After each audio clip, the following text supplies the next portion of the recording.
With the latest trailer for Pokemon Let's Go Pikachu and Eevee, it looks like Lillie actually won't be in these new games.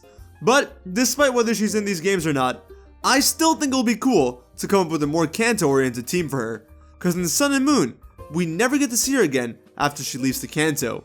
Whereas Gladion does return from Kanto in the Ultra timeline with the Kanto starter. So we already know what team Gladion uses in Kanto, but what about Lillie? Well, let's talk about what Lillie's team could possibly be in Pokemon Let's Go Pikachu and Let's Go Eevee.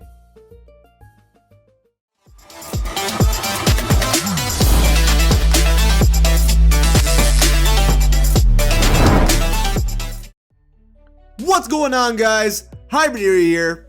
Since Red, Blue, and Green are in these games and look about 10 years old, chances are that Lillie won't be in these new games, as she's probably not even born yet. But, you know, I can see Game Freak giving out some kind of special DLC episode where we get to play as Lillie in a time skip or something. Or maybe that's just me being hopeful.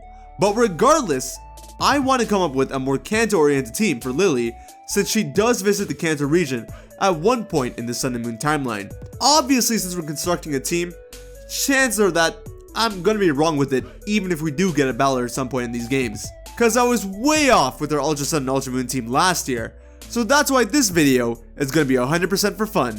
The first Pokemon that I think Lillie would have to be Alolan Ninetales. Within the anime, Lillie's only Pokemon is an Alolan Vulpix named Snowy that was originally an egg owned by Professor Oak himself. Now, the anime and video games are very different, but I could see Lillie getting an Alolan Vulpix from Oak somehow, along with her starter. Or, even if it isn't from Oak, I could still see her getting it transferred from her family and friends in Alola, or even obtaining it within the Kanto region somehow. And then after, evolving her Vulpix into Ninetales.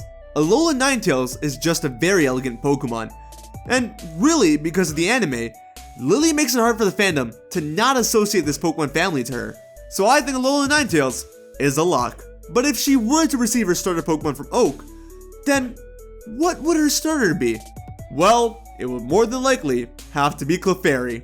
If you don't know why it's Clefairy, then you probably haven't watched my video on what the third starter Pokemon of Let's Go is.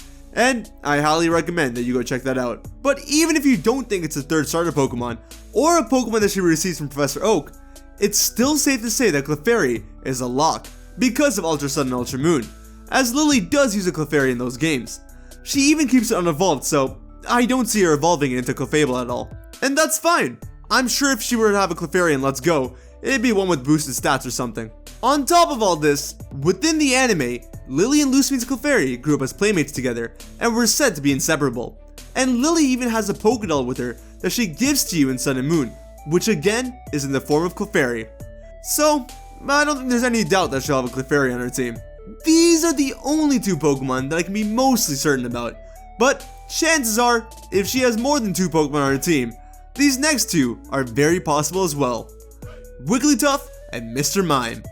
Now, I'm not going to go too into this, as the only real reason as to why I chose Wigglytuff and Mr. Mime were because they're both Fairy-type Pokemon.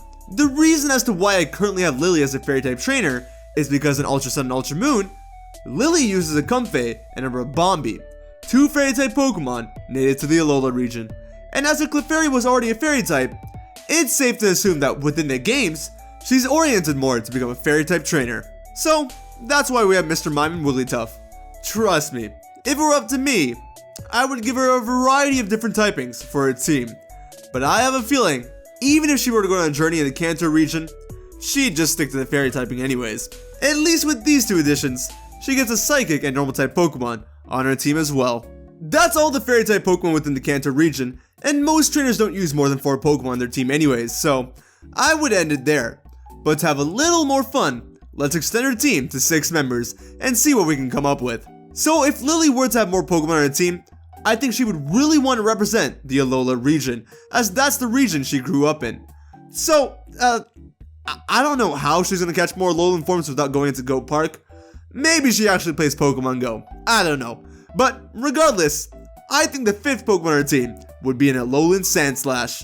And just like the other Alolan Ice type on her team, the reason for this involves the anime.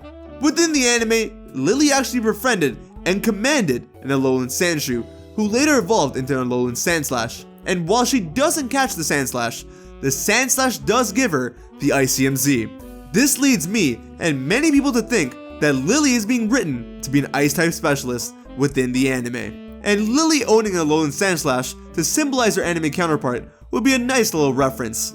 In a way, it's like combining her anime and Ultra Sun and Ultra Moon versions together. And for our final Pokemon, I was considering giving Lillie an Alolan Executor, simply because it'd be funny, and because of the time we spend with her on Executor Island. But I think our final team member should be Lapras. Now, I mainly chose Lapras because it's an Ice-type Pokemon, just like two of our other team members, but I don't know, it just seems like a very fitting Pokemon for Lillie to have. It's a very elegant Pokemon, and very motherly too, which are both traits that I think fit Lillie to some extent. On top of that, Pokemon Let's Go was codenamed Project Beluga, which has nothing to do with Lillie, but everything to do with Lapras. And she did have the supposed 3 starters and Lapras as dolls in a room in the anime. Shout out to the Gabby type for pointing that out. While that just may be a hint towards Pokemon Let's Go, I still think that Lapras is a very fitting member for Lillie's team, and it'd be very cool to see her use one. So with that, her final team will be Clefairy, Lapras, Mr. Mime, Alolan Sandslash, Wigglytuff, and Alolan Ninetales. A team comprised of Ice and Fairy-type Pokemon that for the most part have some relation to her within the anime or video games. And honestly, it looks like it could be quite a strong team. Like I said, if she were to have a team, I think she would just have her 4 Fairy-type Mons. And if she were to have a team, I'd much rather have her go on her own journey and pick a variety of different Pokemon. But I do like this team a lot, and I think it suits her well. Will she have it in Let's Go though? Probably not. She probably won't even appear in those games, but hey, it was fun to talk about. Thanks for watching, guys. I hope you enjoyed. Be sure to look for my upcoming video on what I think Professor Oak's team may be in Let's Go Pikachu and Let's Go Eevee. And stay tuned for some more Let's Go videos. If you enjoyed, be sure to hit a bunch of like button. If you didn't, then hit that dislike button. Let me know how you feel. Comment down below your thoughts and opinions. Do you think we'll ever go up against Lillie in Let's Go or any other Pokemon game? What do you think about the team we made for her? And what team would you give her? Let me know. Share the video around if it helps with the channel. And finally, subscribe and hit the little bell icon if you want to stay up to date with all my content. Take care of yourselves, have a wonderful day, and I will see you on the next video, alright? Later.